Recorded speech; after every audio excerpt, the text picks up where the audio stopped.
Hello Valsi, good evening. So ఈ పక్కన పొలం వచ్చేసి రెగ్యులర్గా వాడే యూరియా సల్ఫేటు ఫర్టిలైజర్ షాప్ దగ్గర తెచ్చుకొని ఈ పొలం వచ్చేసి ఈ విధంగా ఉంది.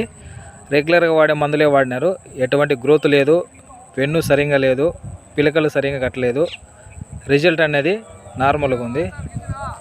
అదేవిధంగా 5 ఎకరాలకు వచ్చేసి ఇక్కడ మన హోల్సీ ప్రోడక్ట్ ఇవ్వడం జరిగింది. 5 ఎకరాలకు గ్రాన్యుల్స్ 5 ప్యాకెట్లు, హై ఈల్డ్ 5 ప్యాకెట్లు, అగ్రిన్ 500 గంబాట్లు ఇవ్వడం జరిగింది.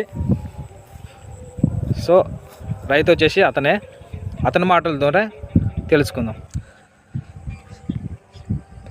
హలో వల్సి, ప్రజెంట్ వచ్చేసి నాగరాజ్ రైతు దగ్గర ఉన్నాము. అతనికి 5 ఎకరాలకు మనము మన ప్రోడక్ట్ ఇవ్వడం జరిగింది. అతని మాటల ద్వారా తెలుసుకుందాం. సార్, మీకు హోల్సీ ప్రోడక్ట్ మందులు ఇచ్చిన తర్వాత ఎలా ఉంది పైరా?